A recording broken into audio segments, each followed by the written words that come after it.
भगवान ने तो आज्ञा कर दी, मय्येव मन आधत्स्व मयि बुद्धिम निवेशय, तुम्हारा कर्तव्य है कि तुम अपना मन और बुद्धि मेरे में लगा दो। तो भगवान उसका साधन भी बता रहे हैं, बहुत जोर का साधन बता रहे हैं।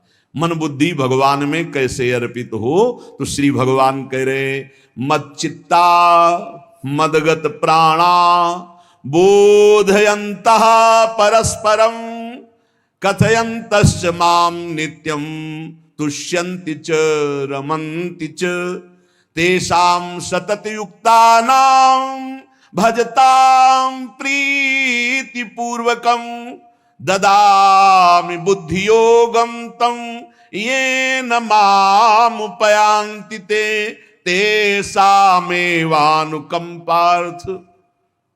साथ में ये भी है तेषामेवानुकंपार्थ महमज्ञानजं तमः नाशयाम्यात्म भावस्थो ज्ञान दीपेन भास्वता। तेषामेवानुकंपार्थ, मेरी कृपा से। हमें क्या करना है? हमें भगवान में चित्त को जोड़ना है, ये हमारा कर्तव्य है। अंतःकरण एक ही है, उसको लक्षणों के कारण चार कहा गया है। अंतःकरण चतुष्टय, एक ही को चार रूप में कहा। जो निश्चय करने के कारण उसे बुद्धि कहा गया, मनन करने के कारण मन कहा गया, चिंतन करने के कारण चित्त कहा गया, और स्वीकृति क्रियाओं की भोक्तापन भाव की तो उसे अहंकार कहा गया। तो यहां मत चित्ता, भगवत चिंतन निरंतर होता रहे। सबसे बड़ी साधना अनन्य चेता सततम, अनन्य चिंतन, अनन्य चिंतयन्तो माम। ये बात पकड़ो। जो साधक ये बात नहीं पकड़ते वो उन्नति को प्राप्त नहीं होते। नियमावली की बस फिर मनमानी आचरण शुरू। हमारा नियम तो हो गया ना, गुरुदेव ने कहा हो गया, वो क्या नहीं। ये तो प्रारंभिक लगाने के लिए कहा गया है। साधना का स्वरूप है अनन्य चिंतन, अखंड तैल धारावत निरंतर भजन, सातु दीर्घकाल निरंतर सत्कार सेवितो दृढ़ भूमि। जो बहुत काल तक आदर सहित निरंतर नाम जप करता है, भगवत चिंतन करता है, वो सिद्ध हो जाता है, दृढ़ भूमि। अब उसका स्वतः भजन होने लगता है। भगवान कह रहे मत चित्ता, मेरे में चित्त। और चित्त का क्या स्वभाव है? जहां हम स्वीकृति करते हैं उसी का चिंतन करता है। जैसे हमने स्वीकृति कर लिया कि मैं पुरुष हूं, अब स्वाभाविक चिंतन बन रहा है, मुझे देखना है, मुझे खाना है, मुझे भोगना है, मुझे करना है, मैं। अब वो अहम सहित पूरी चिंतन वृत्ति इसी में लगी रहती। बोले भजन नहीं होता, क्यों? क्योंकि स्वीकृति गलत है। अभी स्वीकृति हो गई मैं प्रियाजू का, अब स्वीकृति में बार बार आने लगा हमारी श्यामा जो, हमारी लाडली जो, हमारी प्रियाजू, उनके सिवा कोई हमारा। चिंतन बदलने लगा। कैसे हमारा चिंतन बदले? भगवान ने अगला शब्द का मदगत प्राणा, प्राण जिसके मेरे में समर्पित है। प्राण समर्पित का मतलब है प्राण वायु को लेकर प्रधान है। भोजन न मिले, जल न मिले तो भी हम जीवित रह सकते हैं काफी समय तक, क्योंकि प्राण वायु। प्राण बलवान पुष्ट होते हैं अन्न और जल से, लेकिन प्राणों की सत्ता वायु से है। ये जो श्वास प्रश्वास है, भोजन हमें 4-6 दिन न मिले तो आराम से दिनचर्या चल सकती है। पानी 8-10 दिन न मिले तो भी दिनचर्या चल सकती है, ऐसा नहीं कि मर जाएंगे। लेकिन 2 मिनट वायु ना मिले तो मर जाएंगे। 2 मिनट वायु ना मिले तो प्राण नष्ट हो। प्राण का सीधा संबंध वायु श्वासों से है, और प्रभु को प्राण समर्पित करने का मतलब हर श्वास नाम जप करना। मदगत प्राणा, हम पानी भी पिएंगे, भोजन भी पाएंगे तो प्रभु को समर्पित करके और हर श्वास नाम जप करेंगे तो ये मदगत प्राणा होगा। मच्चित्ता, निरंतर चिंतन करने के लिए हमें प्राणों को समर्पित करना होगा। हमारे प्राण समर्पित हैं, हम प्रसाद के द्वारा प्राणों का पोषण करेंगे और हर श्वास प्रश्वास में नाम जप। श्वास ऊपर गई तो नाम जप, श्वास नीचे गई तो नाम जप। बोधयंता परस्परम, यदि हम किसी से बात करेंगे तो अपने प्रभु की चर्चा करेंगे। उसी प्रभु की चर्चा का कथन, कथयन्तश्च माम नित्यम, केवल भगवत चर्चा करेंगे, केवल। कभी कभी ये लोक कल्याण की भावना भी प्रपंच में उतार देती है। निवेदन है कि यहां कोई लोक वार्ता का प्रश्न लेकर के नावे। एक जगह तो बख्श दो जहां केवल भगवान के संबंध की चर्चा होने दो। सीधा वृंदावन में आप आए हो तो प्रिया प्रीतम की चर्चा का प्रश्न करो, प्रिया प्रीतम की चर्चा सुनो, निहाल हो जाओगे। तुष्यंत च रमंत च, उसी में आनंद और संतोष होता है। भगवत चर्चा हुई और उसी में रमण करे। एक जगह तो रखो जहां तुम केवल प्रभु की चर्चा सुन सकते हो, प्रभु की चर्चा कर सकते हो। प्रपंच का तो बहुत विस्तार है। कथयंत च माम, माम भगवान कह रहे हैं, कथयंत च माम नित्यम तुष्यंत च रमंत च। चलते हैं हम भगवत मार्ग में, फैल जाते हैं फिर दुविधा युक्त संसार प्रपंच में। केवल भगवत चर्चा, कथयंत च माम, भगवान केवल माम, मेरा, प्रियालाल के सिवा और कोई चर्चा नहीं। बार बार बोर्ड लगवा देते हैं, श्यामा श्याम की चर्चा के सिवा यहां कोई चर्चा ना की जाए। आपको अगर आशा है कि यहां से कोई काम बनते हैं, तुम पहले आपको बता देते हैं हम असमर्थ हैं, हमारे में कोई सामर्थ्य नहीं है, हम केवल प्रभु की चर्चा करते हैं, प्रभु का नाम जपते हैं, प्रभु के लिए जीवन है, बस इतनी बात है। जो प्रभु में डूबना चाहता है वो आए, स्वागत है। इसके अलावा ना कोई आशीर्वाद, ना कोई तंत्र मंत्र, ना कोई जंतुर, ना किसी भी तरह की कोई ढांढस वृत्ति बना सकते हैं कि जाओ तुम्हारा ये ठीक हो जाए, तुक्का लग जाए, ठीक हो जाए, तुम्हारे भाग्य की बात है। यहां से कोई चमत्कार नहीं, यहां एक ही चमत्कार है, मलिन मन को श्री भगवान में लगा देना, जीवन को जीवन मुक्त अवस्था में पहुंचा देना। निर्विकारता की स्थिति प्राप्त करने के लिए साधु समागम है। भगवान का आदेश है, यदि मुझे अनुभव करना चाहते हो, इसी जन्म में परमानंद की प्राप्ति करना चाहते हो, तो मय्ये व मन आदत्स्व मयि बुद्धिम निवेश है। कैसे करोगे? तो भगवान कह रहे मत चित्ता, मेरे में चित्त लगाओ। चित्त कैसे लगेगा? चूंकि हम प्राणों से बहुत प्यार करते हैं, देह प्राण ते प्रिय कचुनाही, इसीलिए भगवान को कहना पड़ा प्राण मेरे को समर्पित करो। कैसे समर्पित करें? जो खाओ पियो भगवान को भोग लगा के, और रात दिन नाम जप में, हर श्वास में भगवत चिंतन। अगर वार्ता करनी तो बोधयंता परस्परम कथयंतश्च माम नित्यम, केवल मेरी चर्चा। बड़ा दुर्लभ हो रहा है, भगवत चर्चा होना बड़ा दुर्लभ हो रहा है भैया। ये सब सुनहु भरत भावी प्रबल, बिलख कहो मुनिनाथ, हानि लाभ जीवन मरण जस अपजस विधिहात। जब कर्मों का फल भोगने का आया तो महात्मा जी, और जब पाप कर्म करने जा रहे थे तो पूछ लेते हमसे कि हम पाप कर्म करने जा रहे हैं, आपकी अनुमति है क्या? तब नहीं, तब किसी ना भगवान की याद की, ना गुरु की याद की, मनमानी आचरण किए। तो अब भोग आया है, अब भोग लो, उसको भोगना पड़ेगा, वो यही मिलेगा तुम्हें। पति पत्नी परिवार संसार मित्र, इन्हीं में सब कलह अशांति मारपीट नाना प्रकार का। अरे पूछो मत, भगवान के चरणों का जब तक आश्रय नहीं लोगे तो यहां का ये प्रेम विवाह, यहां का प्रेम तुम्हें शांति प्रदान नहीं कर सकता। भगवत भाव रखोगे, हर परिस्थिति को शांति पूर्वक निर्वाह। ये जीवन काटना भी एक कला है। मनुष्य जीवन कोई पशु जीवन नहीं है। अगर अध्यात्म नहीं तो आप इसको जी नहीं सकते, आप इस जीवन को नहीं जी सकते। अशांत रहोगे, क्लेशित रहोगे, परेशान रहोगे। जीवन की कला है द्वंद्वों में समता, संपूर्ण जगत में रहते हुए ममता रहित हो जाना, संपूर्ण क्रियाएं करते हुए अहंकार रहित हो जाना। अभी जीवन मुक्तता का आनंद आ जाए तो मच्चित्ता मदगत प्राणा बोधयंता परस्परम कथयंत च माम नित्यम तुष्यंत च रमंत च। हमारा उद्देश्य भगवत प्राप्ति का है। जो भगवत संबंध से भगवत प्राप्ति करना चाहता है उसके लिए दरबार खुला है, फ्री है, कोई फीस नहीं है, कोई शर्त नहीं है। तुम कौन हो, कहां के हो, कोई मतलब नहीं। आपका केवल संबंध भगवान के संबंध से वार्ता होगी तो यहां हो सकती है। इसलिए सावधानी होकर हमारे समय को निरर्थक ना किया जाए। बहुत कीमती समय, जब प्रश्न होता है तो फिर उस पर चर्चा करनी ही होती है। हमें सिर्फ भगवान का आदेश है, कथयंतश्च माम नित्यम तुष्यन्ति च रमन्ति च। उसी में संतोष करना, उसी में रमण करना है। हमारा भरण पोषण श्री प्रियाजू से होता है, किसी व्यक्ति से नहीं होता है। हमारे यहां श्री श्यामा श्याम विराजमान है, उनका पूरा जगत है। तुम्हारी बुद्धि में मेड़ है, भेदभाव है, उनके लिए भेदभाव नहीं। सब मम प्रिय, सब मम उपजाए, तो हम अपने स्वामी के अनुसार चलेंगे। सब मेरे प्राणनाथ श्यामा श्याम के जन हैं। कोई भी हो, इतना ना छोटा ना इतना बड़ा, ना इतना प्रिय ना इतना अप्रिय, सब बराबर हैं। एक तरफ चाहे गुणात्मा, गुण से युक्त महात्मा, और एक चाहे दुरात्मा, दुर्गुणों से युक्त, दोनों को ऐसे दुलार करके श्री जी की तरफ बढ़ाने वाला मार्ग ये मार्ग यहाँ का है। कथयंत माम नित्यम तुष्यंत च रमंत च। तेषाम सतत युक्ता नाम भजताम प्रीति पूर्वकम, जो सतत प्रेम पूर्वक मेरा भजन करता है, भगवान करे ददामि बुद्धि योगम तम, उसकी बुद्धि का योग मैं करा देता हूं। ये खास बात हुई, लगाने की चेष्टा हमने की मन बुद्धि को, और भगवान आकर मन बुद्धि में विराजमान हो गए। तेषामेवानुकंपार्थ महमज्ञानजं तमहा नास्यात्म्यात्म भावस्थो ज्ञान दीपेन भास्वता।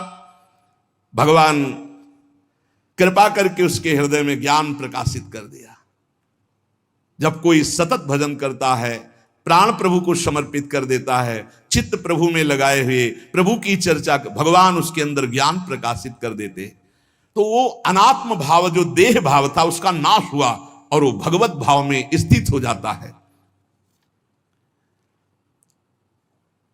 भगवान कह रहे हैं मत चित्तः सर्वदुर्गाणि मत प्रसादात् तरिष्यसि। जब कोई मेरे में चित्त लगाता है तो मेरी कृपा से सारे दुर्गुणों का नाश हो जाता है। महात्मा तो भगवान बनाते हैं, करूं सत्य ते साधु समाना, मैं उसे साधु बनाऊं। हमारा कर्तव्य, हमारा चित्त प्रभु में लग जाए, मेरा चिंतन करो, भगवान का आदेश है। बस खास बात है चिंतन।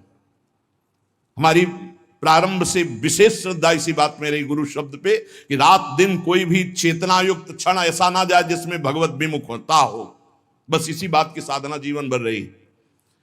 प्रारंभ में गुरुदेव ने कह दिया जब तक चेतना है तुम्हारे में तो तुम्हारा जागृत अवस्था का चेतना युक्त एक भी क्षण व्यर्थ नहीं जाना चाहिए। तो गुरु कृपा से यही प्रयास रहा है कि हमारा एक भी मिनट भगवान से विमुख न जाए।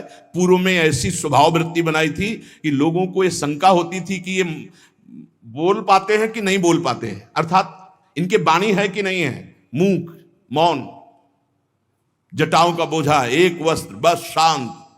बुलाया गया, घंटा बजा तो पहुंच गए, प्रसाद लिए, उसमें एकांत, हर समय मंत्रा। कथा में बैठे हैं, अनुकूल वचन आया तो सुन लिया, नहीं पूरा का पूरा सत्संग ऐसे ही चला गया। हमारा मंत्र चल रहा है, एक क्षण भी मंत्र से विलग नहीं। हमारा कर्तव्य है केवल चिंतन। चिंतन करोगे तो अभी मुक्त हो, अभी परिणाम में नहीं। अभी हम राधा बोल रहे हैं, अभी प्राण निकले, अभी श्री जी के पास पहुंच जाएंगे। भगवान की कृपा का बल और साधन का तुम्हारा पूरा प्रयास प्रयत्न, ध्यान रखो, दो से सिद्धि प्राप्त होती है। भगवान की कृपा का बल और आपकी पूरी साधना का प्रयास प्रयत्न, कायरता नहीं। भगवान की कृपा का बल और तुम्हारा पूरा प्रयास, पूरा प्रयत्न। देखो भगवान की दर्शन वृत्ति हृदय में जागृत हुई ध्रुव जी के पद को लेकर, कामना को लेकर। मैं भगवान का साक्षात्कार करूंगा, उनसे वरदान मांगूंगा कि मुझे सबसे श्रेष्ठ पदवी की प्राप्ति हो। चले, भगवान नारद जी मिले। पहला प्रलोभन, चलो अभी तुम्हें इस सम्राट पद पर नकार दिया। फिर भय, सांप हैं, बिच्छी हैं, जंगल के बड़े, और फिर यक्ष राक्षस, न जाने कौन कौन है। तुम अभी बालक हो, तुम्हें खा जाएंगे, तुम क्या तपस्या करोगे, क्या भजन। नहीं, इससे भी नहीं टिके, कुछ भी हो, कदम वापस नहीं जाएंगे, अब तो हरि की प्राप्ति। तो गुरु मंत्र दे दिया। 6 महीने बहुत ही देह भाव रहित होकर उच्च कोटि की साधना की। बालक होने पर यही मथुरा में, मधुपुरी में देह भाव रहित होकर के, क्योंकि जंगल में ऐसे ऐसे मच्छर बड़े बड़े ना, एक मच्छर मारे तो पूरा होश खराब हो जाए, पूरी चेतना जागृत। तो उस 5 वर्ष के राजकुमार के शरीर में कितने मच्छर चिपके रहे होंगे, क्या क्या भयावह। हमने तो सेनपुर में देखा, आसन लगाए बैठे, काला नाग सांप ऐसे फुसकार रहा है। पूरा दृढ़ निश्चय है कि अगर ये काटने का समय है तो काट लेगा, नहीं काटना तो बिल्कुल नहीं काटेगा, बैठे रहो। वैसे पास से निकल गए, छाती से भी निकल गए हैं। निश्चय कि अगर काटना है काटेगा। सैकड़ों बिच्छू, कभी ऐसे डंक नहीं मारा। और अगर काटना हो मारना हो ना तो बढ़िया महल में बैठे हो तो वहां जाके काट लेंगे। ध्रुव जी अपनी निष्ठा से कभी नहीं विचलित हुए। अब जब भगवान सामने आए तो आखिरकार 5 वर्ष के बालक घबरा गए। भगवान का तेज, भगवान का रूप, भगवान की महिमा। भगवान मुस्कुराए, कृपा दृष्टि से देखे, बल मिला, भगवान को देख पा रहे हैं। अब मन में आया कि मैं स्तुति कैसे करूं, क्योंकि कोई ज्ञान तो है नहीं। भजन किया, भगवान की प्राप्ति हो रही, लेकिन अब कोई ऐसा ज्ञान तो है नहीं जिससे भगवान का स्तवन करे। भगवान की तरफ देख करके कुछ कहना चाहते हैं, पर क्या भगवान को कहें ये ज्ञान नहीं। तो भगवान ने अपने ज्ञान स्वरूप शंख का गुरु जी के कपोल पे स्पर्श करा दिया। जो भगवान करे ज्ञान तो मेरी कृपा से होता है। अभी पीछे इस श्लोक में भगवान ने कहा, तेसा मेवानुकंपार्थ महमक ज्ञानजम तमः नाशयाम्यात्म भावस्थो, अनात्म भाव का ये जो आत्मस्वरूप अनात्म देह में भाव आ गया है, इसके नाश का जो ज्ञान होता है ये भगवान की कृपा से होता है। जे भी संग छुआया दिव्य ज्ञान और भगवान की दिव्य स्तुति की। तो ये देखा जाता है कि भगवान की कृपा से ही साधक में दिव्यता आती है, दिव्य ज्ञान आते हैं, पर प्रयत्न अपना होना चाहिए। प्रयत्न था तभी तपस्या में आए, नहीं तो प्रलोभन में फंस जाते या भय में डर जाते।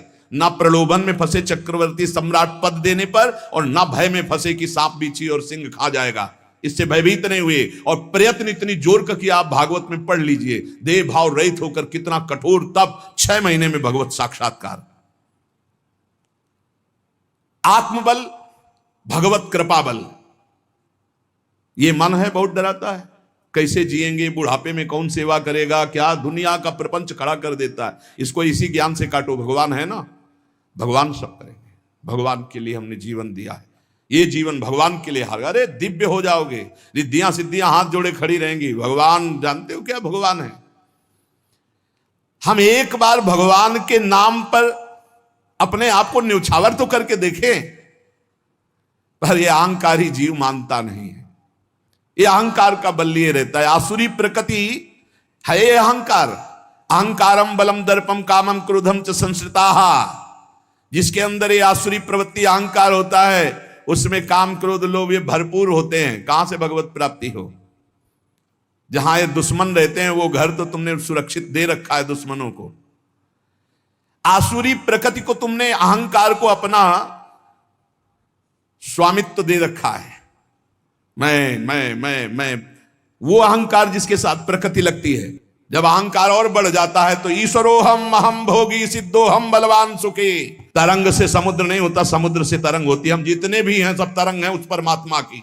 वायु विकार नष्ट हुआ, समुद्र में ही लीन हो गए, ये बात है। लेकिन एक तरंग समुद्र नहीं पैदा कर सकती। एक सूर्य चमक रहा, कोई बन के सूर्य दूसरा चमक के दिखाए। बहुत सावधानी से उपासना करो। ये अहंकार, भगवान कह रहे हैं, भगवान ये जो अहंकारम बलम दर्पम कामम क्रोधम च संस्कृताः, इस अहंकार को नहीं मिटाया तो ये अनुभव कराने लगता है और 4 बोलने लगते हैं कि आप तो भगवान हैं। तो धर्म सम्राट करपात्री जी इतने सिद्ध महापुरुष, और विश्वेश्वर विश्वनाथ जी की स्थापना करके रात दिन आराधना। काशी में बड़े बड़े सिद्ध महापुरुष भगवान शिव की आराधना करते, बड़े बड़े सिद्ध महापुरुष भगवती अम्बा की आराधना करते। ये कौन सा ज्ञान प्रकट हो जाता है जो भगवत स्वरूपों का अपमान होने लगता है। मुझे यही समझ में नहीं आता। गुरु रूप से हमें शास्त्र के आचरण देने आए, मनमानी भ्रष्टाचार सिखाने नहीं आए। आज तक कभी कहीं भी भगवत स्वरूपों का अपमान महापुरुषों द्वारा नहीं हुआ।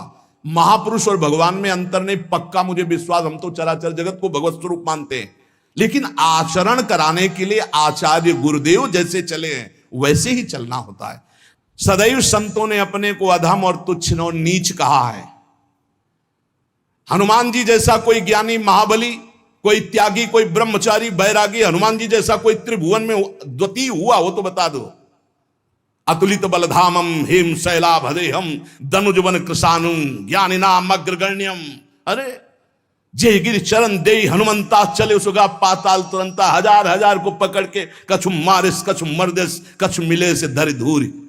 अब विभीषण जी से कैसे परिचय बता रहे हैं। प्रात ले जो नाम हमारा तेहि दिन ताहि ना मिले आहारा। असमय अधम सखा सुनु मोहु पर रघुबीर। क्या दैन्यता का स्वरूप हनुमान जी महाराज।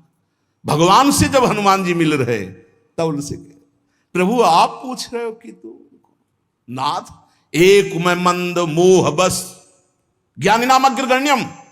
एक में मंद मोह बस कुटिल हृदय अज्ञान पुनि प्रभु मोहि विसारेऊ दीन बंधु भगवान।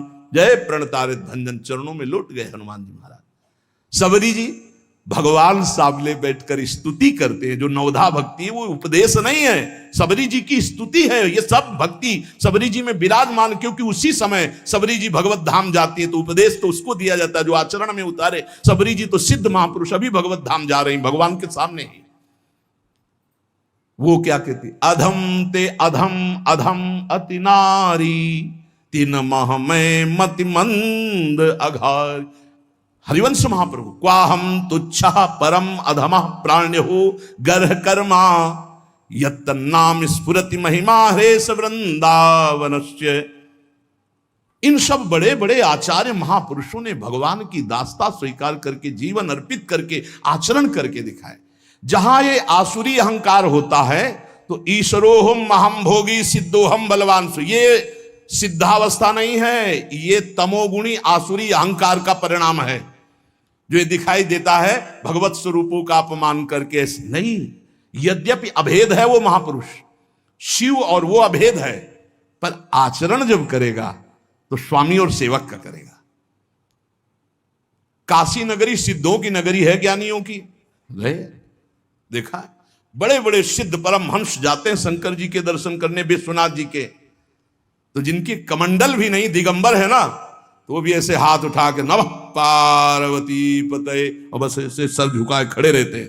जल भी नहीं है, पत्र भी नहीं है, ऐसे वो हम सब खड़े खड़े घंटों खड़े रहते। तो वहां के शिव पार्षदों से ऐसा करुणा में प्रेम हो गया था कि वो हमें नहीं हटाते थे, तो एक कोने में घंटों खड़े रहते थे और दर्शन करते रहते थे भगवान विश्वनाथ जी। तो जैसे ऐसे अवधूत आते, न कोई जल का कमंडल है, न कोई पत्र है, न पुष्प, नजदीक गए और नमः पार्वती पते हर हर महादेव, बस सर झुकाए, ये है। और स्वयं शिव स्वरूप है, इतना अंतर नहीं ब्रह्मबोध में।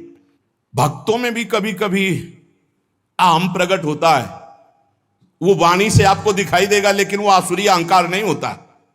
ध्यान रखना, ये उनका भागवतिक बल होता है, ये आसुरी अहंकार नहीं होता। जैसे जनक जी की सभा लगी हुई है, भगवान श्री राम लक्ष्मण जी विराजमान है विश्वामित्र जी के समीप बड़े सौम्य भाव से।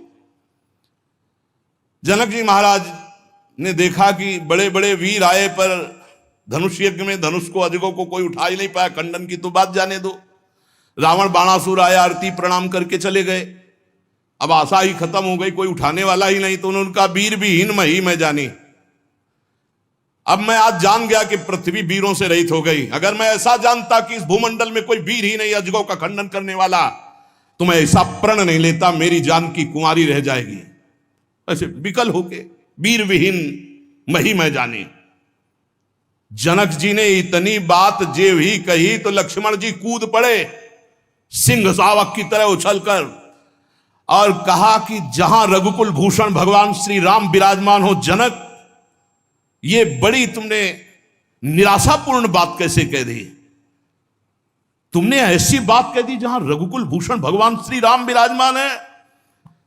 ताल ठोकी और कहा अगर इनका इशारा हो जाए, समझो, जो तुम्हारी अनुशासन पाओ कंदुकी ब्रह्मांड उठाओ, काचे घट जिमी डारो फोरी, सकऊं मेरु मूलक जिमि तोरी, कमल नाल जिमि चाप चढ़ाऊं, जो जन सत प्रमाण ले धाऊं।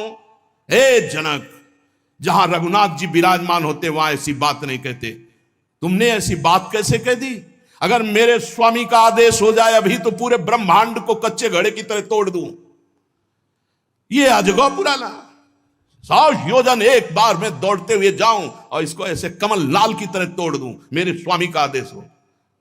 यह अहंकार नहीं है। पहली बात कही, जो तुम्हार अनुशासन पावो, अगर मेरे प्रभु श्री राम की आज्ञा हो जाए। और लक्ष्मण जी ने एक बात और कही कि तोरो छत्रक दंड जिमि तव प्रताप बलनाथ, आज के बाद कभी धनुष स्पर्श नहीं करूंगा यदि मेरी बात झूठी हो जाए। आपके प्रताप से इसे बरसाती छत्ते की तरह तोड़ दूं इस अजगौ को, अगर आपका आदेश हो। तव प्रताप बलनाथ, यह अहंकार नहीं है, यह भक्त का भगवत प्रताप है। दशानन कह रहा है, अरे मुझे क्या भय, तेरी सभा में अगर कोई वीर हो तो मेरा पैर उठा दे, मैं राम जी का एक छोटा सा सेवक हूं। तू मेरे प्रभु को बार बार मनुष्य कह रहा है, मैं जिनका सेवक हूं। तेरी सभा में तू जो अपने सभा बलों के बल पर बलवान होकर कहता है कि ये सब आहार है, तो मैं उनका एक छोटा सा दूत हूं। अगर कोई मेरा पैर उठा दे तो जानकी जी को राम जी हार जाएंगे, वापस चले जाएंगे। राम प्रताप सुमिरपन रूपा। सभा में पैर हाहाकार मच गया। जब स्वयं दशानन उठा, मारा घूसा, 4 मुकुट राम जी के चरणों में गए। राम जी के चरणों में झुक, तब तेर बचेगा, मेरे चरणों में झुकने से नहीं। कोई उठा नहीं पाया। ये अंगद का अहंकार नहीं, ये भक्त का भगवत प्रताप होता है। राम प्रताप सुमेरी पर्ण रूपा। राम प्रताप हरिवंश प्रताप ही जानत है, हरिवंश प्रबोध प्रमाणत है, हरिवंश सर्वस्व है तिनके, सुख संपत्ति दंपति जो जिनके। लक्ष्मण जी कह रहे, सकौ मेरु मूलक जिम तोरी, जैसे मूली तोड़ दिया जाता 4 लाख योजन का सोने का पहाड़ सुमेरु, वैसे उखाड़ के तोड़ के फेंक दूं। भगवान अपार सामर्थ्यशाली, और जो भगवान में चित्त जोड़े अपार सामर्थ्यशाली। हम लोग कभी कभी अहंकार और प्रताप के भेद को नहीं समझ पाते। महापुरुषों में अहंकार नहीं होता, वो भगवत प्रताप होता है।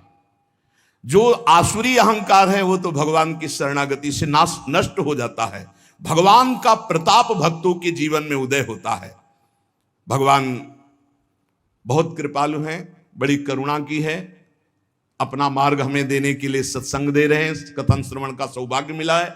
इसी जन्म में हमें भगवत प्राप्ति करनी है। अपार बलशाली माया को परास्त करने का बल केवल भगवान की कृपा से प्राप्त होता है। इसलिए नाम जप करो, भगवत लीला गायन गुणगान करो, और भगवान से प्रार्थना करो कि मेरा अहंकार आपके चरणों में समर्पित हो जाए। सारा दोष इसी अहंकार का है। ये संस्कृति मूल शूल प्रद नाना, सकल शोकदायक अभिमाना, ताते करें कृपा निधि दूरी, सेवक पर ममता अति भूरी। हमारे ऊपर बहुत प्यार है प्रभु का, हम उस प्यार के बल से अहंकार को प्रभु के चरणों में समर्पित करके इसी जन्म में जीवन मुक्त हो जाए। शेष चर्चा आगे। श्री राधा वल्लभ लाल की जय श्री कृष्णा। राधे राधे प्यारे दोस्तों, हरि हरि नाम जप चैनल में आप सभी का स्वागत है।